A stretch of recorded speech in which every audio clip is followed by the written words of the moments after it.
할렐루야. 오늘 이 저녁에 나오신 여러분들 주님의 이름으로 축복합니다. 이 밤에 하나님의 은혜가 갑절로 여러분에게 있기를 축원합니다. 우리 사랑의 종소리 함께 불러보겠습니다. 사랑의 종소리.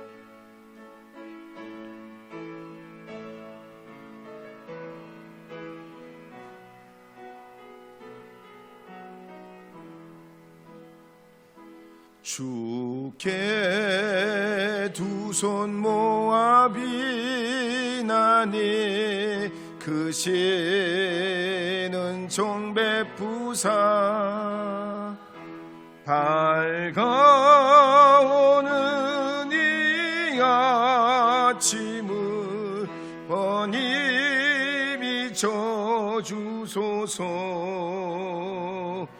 오 주 우리 모든 허물을 보혈의 피로 씻기오. 하나님 사랑 안에서 행복을 갖게 하소서. 서로 믿음 안에서 서로 소망 가운데 서로 사랑 안에서 손잡고 가는 길. 오 주 사랑의 종소리가 사랑의 종소리가 이 시간 우리 모두를 감사하게 하여 주소서. 지난 시간에는 성령의 사람인 시몬을 통해서 우리가 복음이란 뭔가 살펴봤습니다. 복음이란 엄청난 스펙트럼을 가졌다고 그랬습니다. 복음을 받는 사람은 자기 자신을 넘어 나라와 민족과 역사와 환경을 뛰어넘는 복음의 향취와 능력을 나타내는 굿뉴스를 자신도 경험하고 이 복음을 받은 자도 경험하게 합니다. 그래서 가브리엘 천사가 예수님이 탄생할 때 모든 백성에게 미칠 큰 기쁨의 소식이라고 했습니다. 한 사람도 예외 없이 이 복음이신 예수 그리스도를 통하면 우리의 삶이 회복이 올 뿐만 아니라 우리가 한 번도 경험해 보지 못했던 인생의 대반전이 일어납니다. 그래서 요한복음 1장 12절에는 이와 같은 시작이 우리가 하나님의 자녀된 영적 권세를 주심에 있고, 요한복음 5장 24절에 보면 믿는 자에게 영생을 주시고 심판에 이르지 아니하고 사망에서 생명으로 옮겨졌다 그랬습니다. 요즘 AI 혁명으로 새로운 미래가 도래할 걸 예견하고 있습니다. 이 때문에 전 세계가 이 반도체, 원 AI 기술을 선점하기 위해서 밤낮 없는 소리 없는 전쟁을 하고 있습니다. 엄청난 지금 이 변화의 시점이 휴대폰이 처음에 나올 때 그랬던 것처럼 지금 이 AI의 시대가 시작이 되면서 이걸 먼저 선점하려고 전 세계 유수 기업들이 가장 발벗고 뛰고 밤낮 없이 지금 애를 쓰고 있습니다. 그런데 복음은 더더욱 그렇습니다. 복음이신 그리스도께서 우리 안에 왕의 왕 되시고 주의 주 되시면 우리에게 영적 대혁명이 일어나게 됩니다. 엄청난 삶의 반전이 시작이 되게 돼요. 우리가 이걸 잘 인식하지 못하고 그냥 무덤덤하게 넘겨버려서 그렇지, 실제로 우리가 영적 각성을 하고 깨닫고 알고 보면 하나님의 변화는 이미 시작됐고 우리에게 이미 진행되고 있고, 이것이 이 믿음의 결과로 우리 자녀 후손들에겐 이제 전수되어서 더 놀라운 하나님의 복음의 역사를 이루어 가려고 하는 그런 시점에 와 있다는 얘기예요. 근데 우리 한국교회가 지금 1세대, 2세대는 넘어가는데 3세대, 4세대는 넘어가는데 굉장한 어려움을 겪고 있습니다. 바라기는 여러분과 여러분의 가정과 삶에, 자녀들 위해, 후손들 위해 이 믿음의 복이, 축복이 이어지기를 바랍니다. 더해지기를 바랍니다. 하나님의 그 크신 역사가 나타나기를 주님의 이름으로 축복합니다. 시므온은 이것 때문에 놀라고 감격하고 감동해가지고 이거 어쩔 줄 모르고 하나님 앞에 찬양하게 돼요. 그럴 때에 성전으로 들어가던 요셉과 마리아가 이 광경을 목격하면서 놀라고, 찬양하는 사람도 찬양 듣는 사람도 이 놀라움을 감추지 못하고 이렇게 감동하면서 불렀던 것이 바로 이 시므온의 찬양입니다. 복음이 이렇다니까요. 시시한 게 아니에요. 절대로 시시한 게 아니에요. 여러분의 삶에, 여러분의 이루고자 하는 것에, 여러분의 미래, 여러분의 가정에, 이 나라 이 민족 위에 이런 복음의 놀라운 역사가 지속되기를 주님의 이름으로 축복합니다. 두 번째로 이 복음이라는 것은 그리스도는 사람들을 패하거나 흥하게 하고 찔림을 받게 하고 도전이 되게 하고 걸림이 되게 한다 그랬습니다. 그래서 34절 35절에 우리 읽었지만 한 번 더 읽어보겠습니다. 시므온이 그들에게 축복하고 그의 어머니 마리아에게 말하여 이르되, 보라, 이는 이스라엘 중 많은 사람을 패하거나 흥하게 하며 비방을 받는 표적이 되기 위하여 세움을 받았고, 또 칼이 내 마음을 찌르듯 하리니 이는 여러 사람의 마음의 생각을 드러내려 함이니라 하더라. 예수님의 이 복음은 사람들을 흥하게 하고 흥하게 할 뿐만 아니라 패하게도 한다고 그래서 망하게도 해요. 복음 때문에 망해요. 여러분 이해가 되세요? 또 칼처럼 찔림을 받아 평안한 게 아니에요. 복음이 오면 예수 믿음 우리가 다 잘되고 문제 해결되고 그냥 내 인생에 그냥 탄탄대로가 열리는 게 아니죠. 마치 불을 가진 자처럼 사명과 보람도 있지만 또 다른 이 복음의 단면은 고난과 아픔과 고통이 함께 있다는 얘기예요. 그래서 예수님께서는 성령을 통해서 우리에게 임하고 역사하시게 될 것 같으면 우리의 얄팍한 생각, 그릇된 욕심, 죄가 유리알처럼 다 보이고 깨달아져서 우리의 영적, 육적, 사회적인 강력한 구원의 역사가 일어나게 돼요. 그래서 마태복음 25장 29절에 이런 말씀이 있죠. 이거 읽은 적이 있는데 한번 읽어보겠습니다. 함께 읽겠습니다. 무릇 있는 자는 받아 풍족하게 되고 없는 자는 그 있는 것까지 빼앗기리라. 마가복음 4장 25절도 읽겠습니다. 있는 자는 받을 것이요 없는 자는 그 있는 것까지도 빼앗기리라. 이것이 복음을 만난 사람의 실제라고 했습니다. 있는 사람은 더 얻고 없는 사람은 있는 것까지 다 뺏겨요.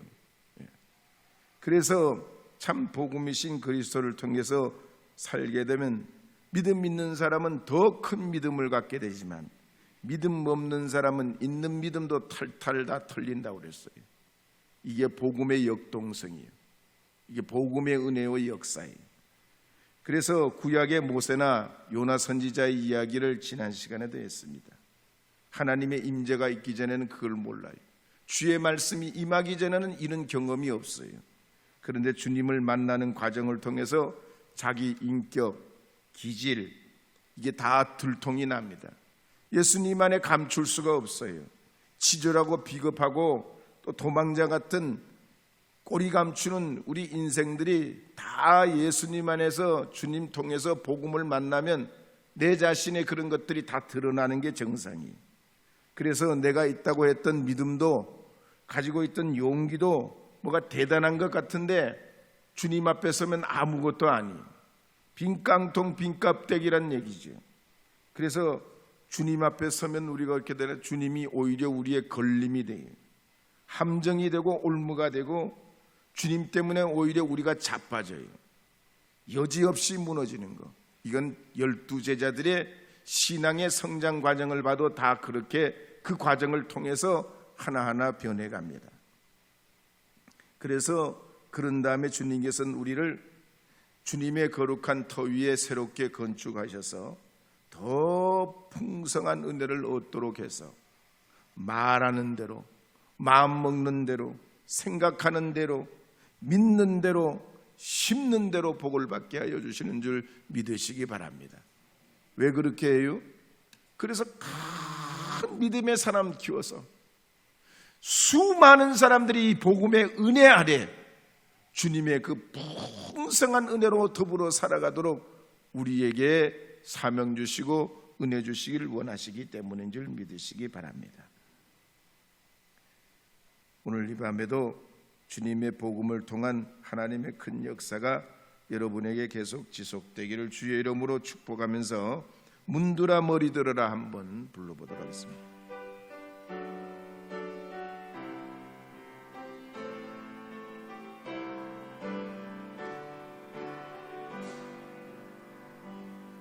문드라 머리 들어라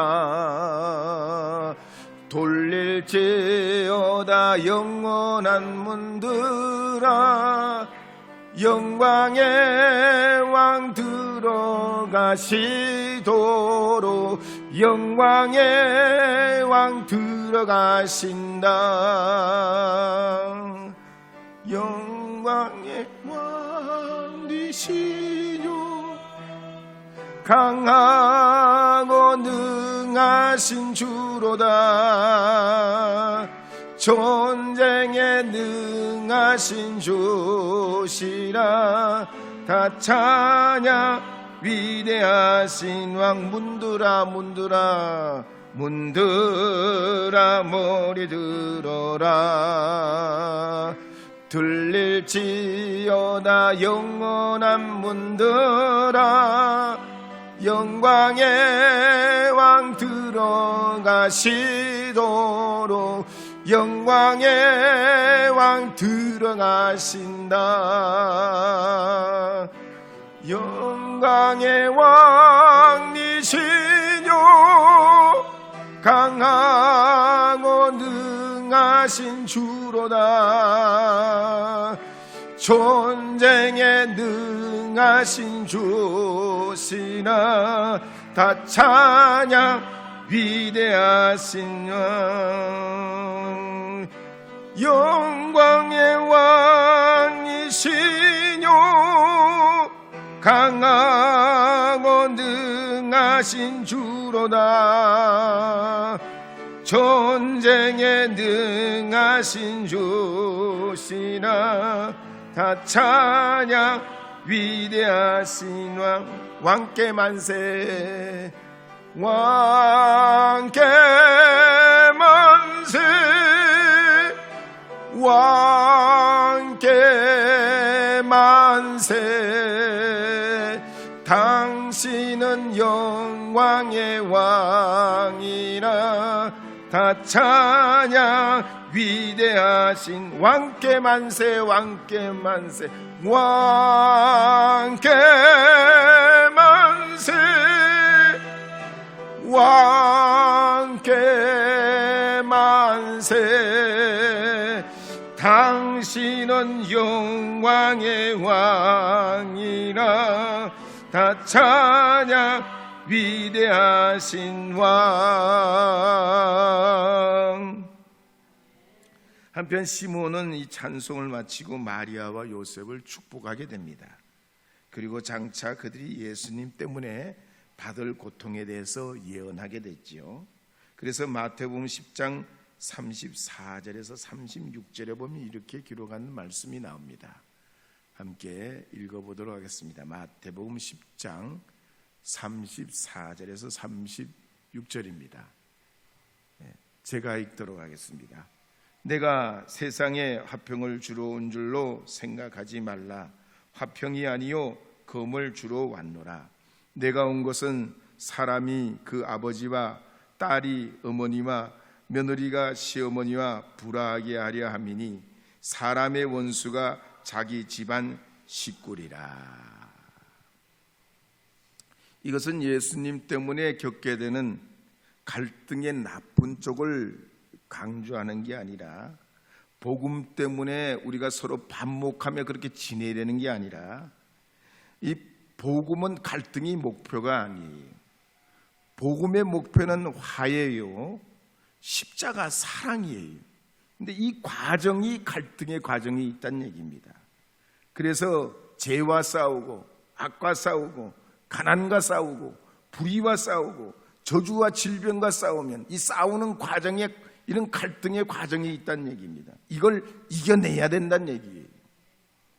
그래서 베드레, 안드레, 야고보, 요한, 빌립, 도마, 바돌로메, 다데오와 마태, 가나안 사람 시몬과 알페의 아들 야고보도 그렇습니다.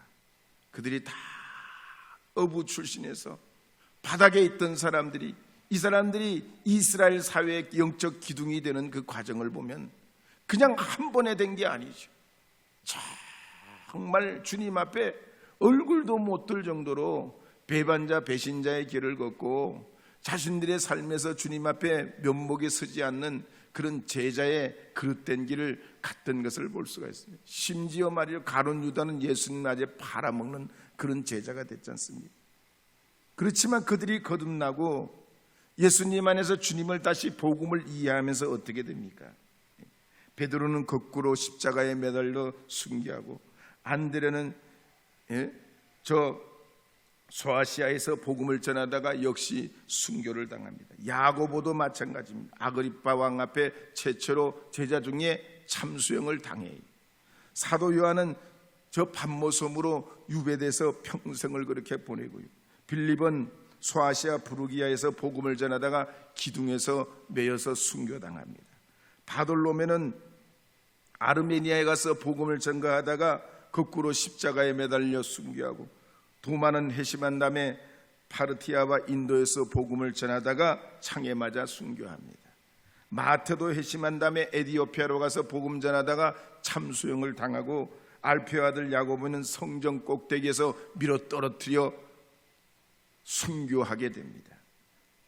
유다는, 작은 야고보의 동생인 유다는 페르시아에 가서 복음을 전하다 활에 맞아 순교까지 하게 됩니다. 어떤 연기자가 글을 쓴 걸 제가 본 적이 있는데, 연기 중에 제일 어려운 게 뭐냐고 그 사람이 쓴 내용에 보면 죽는 연기래요. 죽는 연기. 우리가 죽는 연기가 제일 쉬울 것 같아. 가만히 있으면 될 것 같아. 그냥 가만히 진짜 죽은 척, 쥐 죽은 듯이 가만히 있으면 그게 끝날 것 같은데 아니야. 진짜 죽은 것 같이 하는 게 제일 어렵다는 거예요. 죽은 자는 말도 해서도 안 되고 숨 쉬었어도 안 되고요. 예? 뭘 자기가 말이죠, 뭘 내가 뭐 이렇게 살아있다 표현을 해서는 전혀 안 된다는 거예요. 그러니까 연기자는 뭔가 그냥 행동을 하고 동작을 하고 막 소리를 냈다 지르든지 뭔가 이렇게 표현을 해야 되는데, 죽은 자 연기하는 게 그렇게 그래서 어렵다는 거예요. 근데 우리가 그리스도를 통해서 십자가에서 못 박혀서 우리의 정욕과 우리의 모든 죄된 걸 주님과 함께 십자가에 못 박혀서 우리가 새로운 피조물이 되고 주님의 자녀로 살아가는 하나님의 그 거룩한 복음의 은혜가 이루어지기까지 이 나라 이 민족에도 복음이 들어와서 얼마나 많은 그런 변혁의 역사를 겪고 있습니까?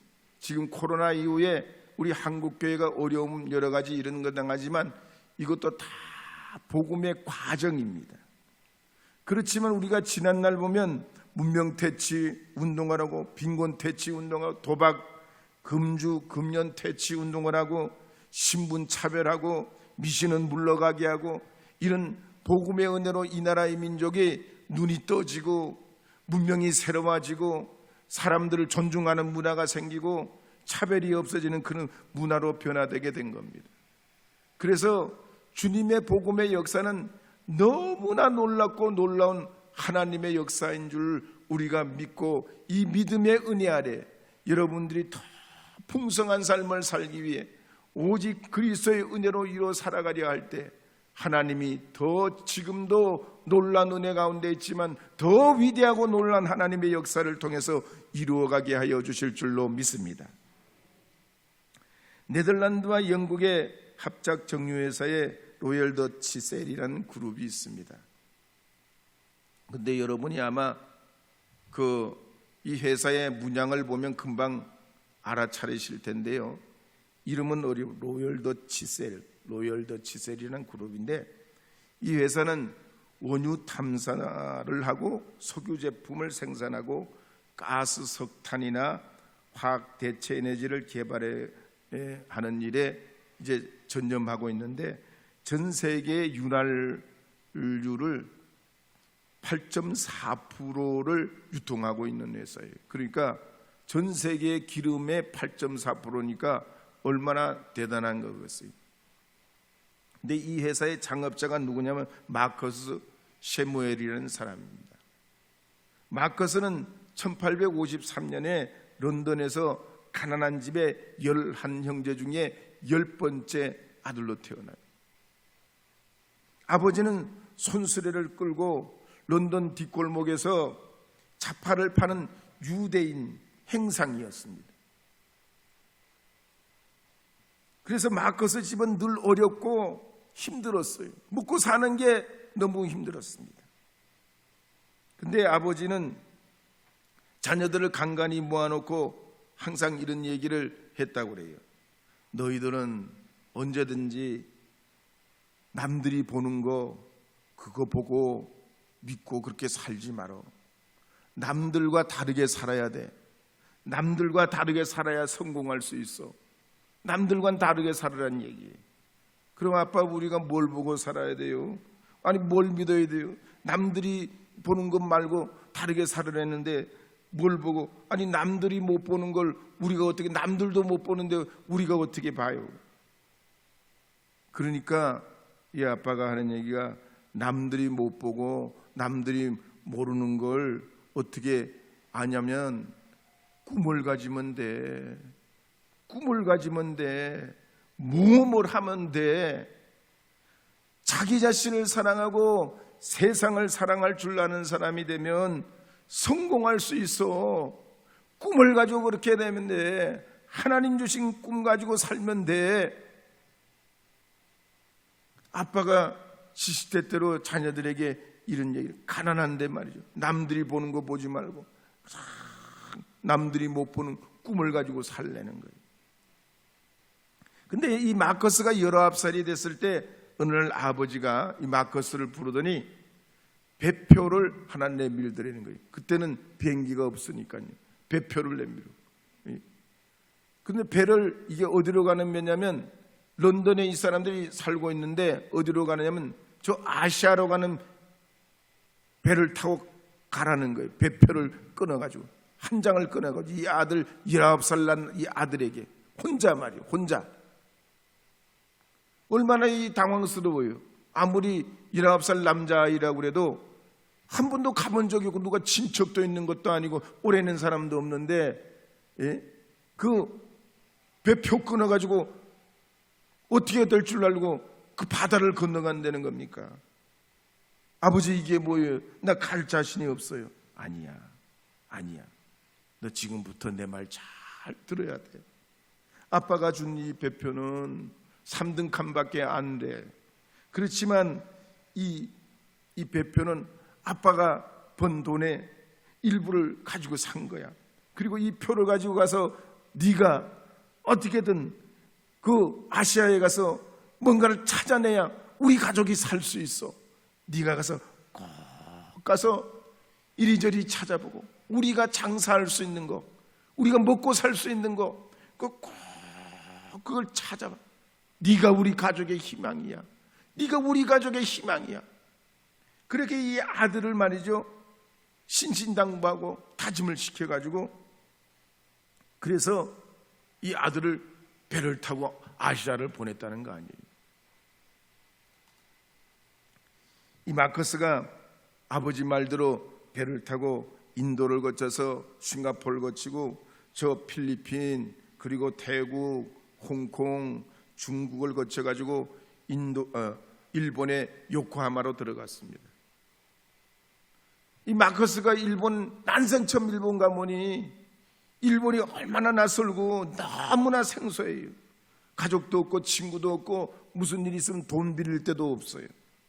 하루하루가 불안하고 외로웠다고 그래요. 근데 런던을 떠나기 전에 아버지가 당부한 얘기가 생각나. 무슨 일이 있어도 희망을 잃지 말라는 거야. 하나님이 너와 함께 한다는 거야. 무슨 일이 있어도, 한번 따르겠어요. 무슨 일이 있어도 꿈을 잃지 말아야 된다.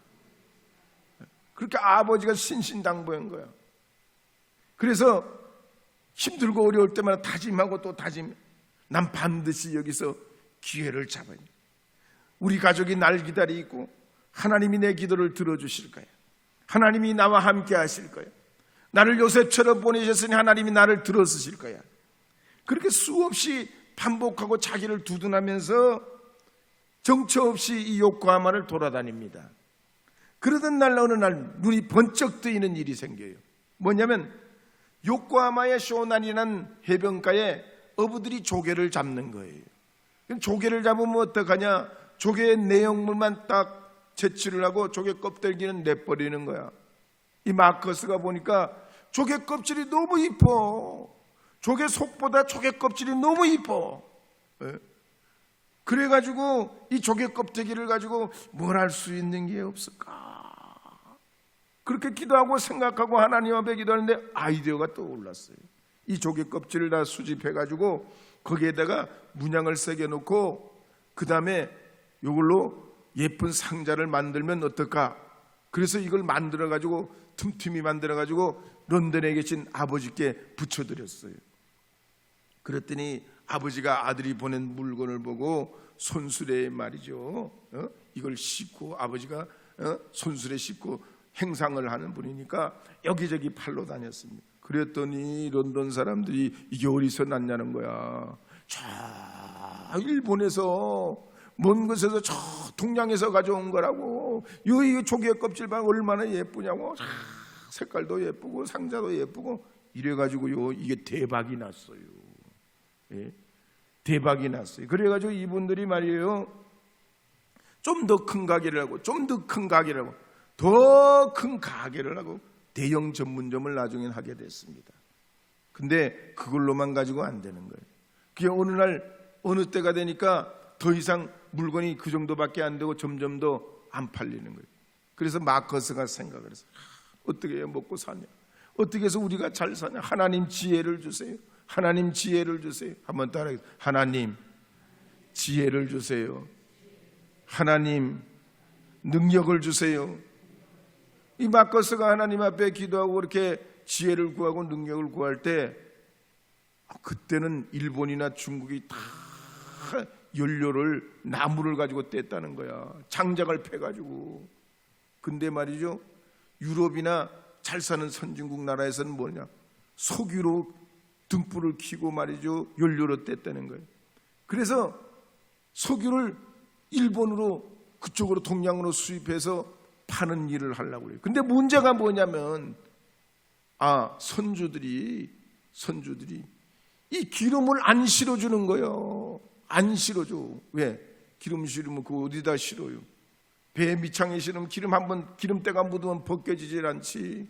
그러니까 우리 기름이 석유가 정제된 거니까 깨끗하지만 원유로 수입해가지고 그걸 어떻게 해가지고 뭘 하려고 그러면 더 안 되잖아. 어쨌든 기름이 묻어서 안 돼. 선주들이 다 반대. 결국 이 마커스가 어떻게 하냐면 유조선을 세계 최초로 건조하게 돼요. 유조선 기름 실는 유조선. 그래서 말이죠 석유들을 말이죠 동양으로 보내가지고 이 기름을 팔면서 이 마커스의 기업이 세계적인 기업이 되게 됐어요.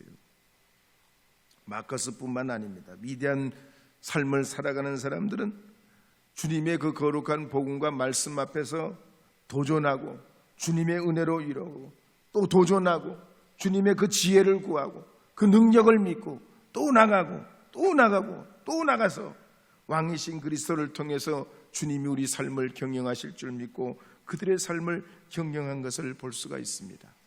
오늘 이 밤에 나오신 여러분들께서도 그리스도께 지혜를 구하시기 바랍니다. 그 능력 받으시기를 바랍니다. 그 은혜의 힘을 얻으시기 바랍니다.